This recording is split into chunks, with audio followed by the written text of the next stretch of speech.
11월 30일 토요일입니다. 호세아서 11장 1절로 11절입니다. 이스라엘이 어렸을 때에 내가 사랑하여 내 아들을 애굽에서 불러냈거늘 선지자들이 그들을 부를수록 그들은 점점 멀리하고 바알에게 제사하며 아로새긴 우상 앞에서 분향하였느니라.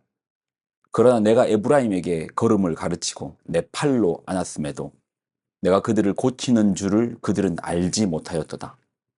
내가 사람의 줄, 곧 사랑의 줄로 그들을 이끌었고 그들에게 대하여 금옥에서 멍에를 벗기는 자 같이 되었으며 그들 앞에 먹을 것을 두었노라.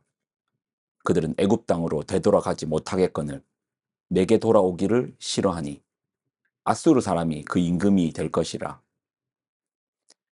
칼이 그들의 성읍들을 치며 빗장을 깨뜨려 없이 하리니 이는 그들의 계책으로 말미암이니라. 내 백성이 끝끝내 내게서 물러가나니 비록 그들을 불러 위에 계신 이에게로 돌아오라 할지라도 일어나는 자가 하나도 없도다. 에브라임이여 내가 어찌 너를 놓겠느냐. 이스라엘이여 내가 어찌 너를 버리겠느냐. 내가 어찌 너를 아드마같이 놓겠느냐. 어찌 너를 스보임같이 두겠느냐. 내 마음이 내 속에서 돌이키어 나의 긍휼이 온전히 불붙듯 하도다.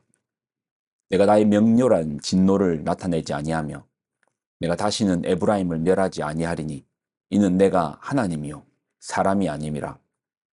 내 가운데 있는 거룩한 이니 진노함으로 내게 임하지 아니하리라. 그들은 사자처럼 소리를 내시는 여호와를 따를 것이라.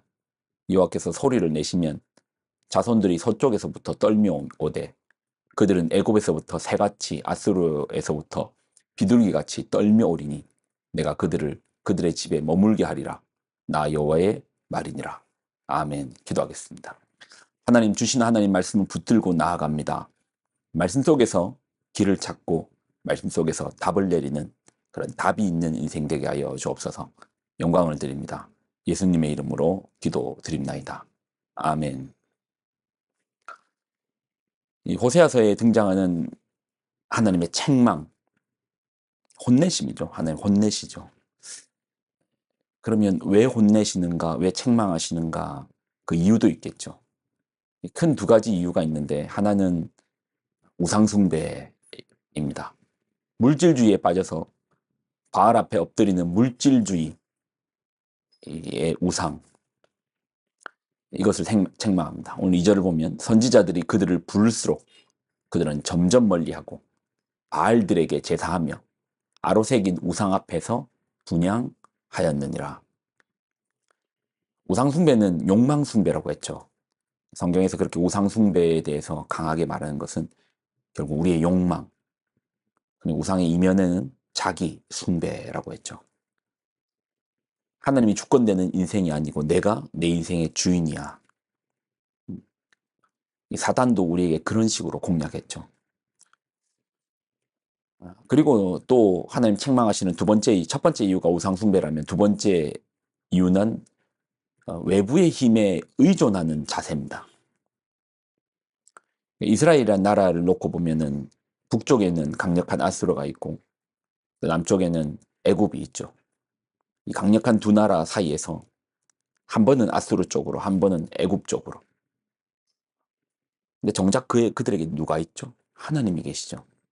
하나님은 온데간데 없고 애굽과 아수르를 넘나들면서 그렇게 외부의 힘을 의존하는 이것들을 책망하십니다.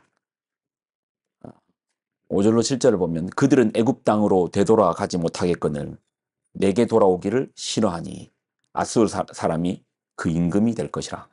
칼이 그들의 성읍들을 치며 빗장을 깨뜨려 없이 하리니 이는 그들의 계책으로 말미암음이니라. 내 백성이 끝끝내 내게서 물러가나니 비록 그들을 불러 위에 계신 이에게로 돌아오라 할지라도 일어나는 자가 하나도 없도다. 하나님께서 그들을 부르는 거예요. 날 좀 봐라. 나한테 의지해라. 나에게 도움을 구하라.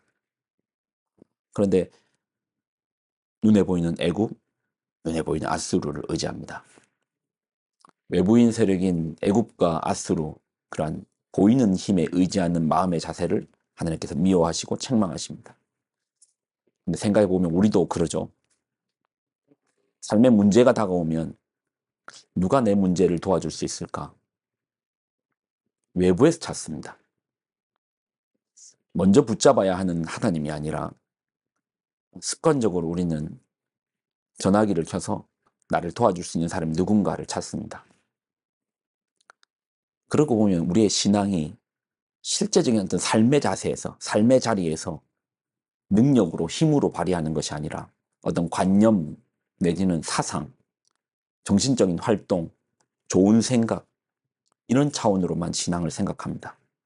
그러니까 실제 문제가 오면 그거는 신앙은 그때는 다 빼버리고 신앙은 어떤 좋은 생각 같은 좋은 관념처럼 이제 그렇게만 허상처럼 받아들입니다. 실제적인 우리의 도움은 신앙이 아니고 내 핸드폰에 저장되어 있는 이런 주변의 사람들이 날 도와줄 수 있다. 그렇게만 생각합니다. 하나님이 우선되지 않습니다. 저도 그런 때가 많죠. 뭔가 문제가 없고 어려움이 오면 무릎을 꿇고 하나님 앞에 그 뜻을, 그 이유를 또 어떤 식으로 풀어나갈 것인가, 하나님 어떻게 도와달라 기도하기보다는 누가 이 일에 도움을 줄 수 있을까, 사람을 찾는 모습이 더 많습니다. 하나님을 찾아야죠. 우리의 삶에 어려움이 다가오면 핸드폰을 뒤지기보다는 침묵 가운데 잠잠히 주를 바라야죠. 다윗이 시편에 이렇게 기록하고 있습니다. 시편 62편 1절로 2절. 나의 영혼이 잠잠히 하나님만 바라며 나의 구원이 그에게서 나오는도다. 오직 그만이 나의 반석이시오. 나의 구원이시오. 나의 요새이시니 내가 크게 흔들리지 아니하리로다. 문제가 다가왔을 때, 큰 산이 내 앞에 막고 있을 때 당황하죠. 두려워하죠. 분주하죠. 다윗은 잠잠히 멈추라고 합니다. 아니, 좀 급하게 뛰어야 되는 거 아닙니까? 바쁘게 여기저기 연락해야 되는 거 아닙니까? 아니요, 잠잠히 멈추라고 합니다. 그리고 하나님을 바라보라. 하나님을 바라보라. 그 문제의 해결이, 구원이 그에게서 오직 그만이 나의 반석이시오. 나의 구원이시오. 내가 피할 수 있는 요새이시니 내가 크게 흔들리지 아니하리로다. 삶의 문제가 부딪혀 보면 표가 나는 것 같아요. 신앙에 깊은 뿌리가 있는 사람들은 크게 요동하지 않더라고요. 호들갑스럽지 않더라고요. 왜요? 문제보다 크신 하나님 바라보는 시간이니까요. 그렇게 넋놓고 있다가 아무 해결도 못하고 그 문제 앞에 압도당하면 어떻게 됩니까? 아무것도 하지 말라는 게 아닙니다.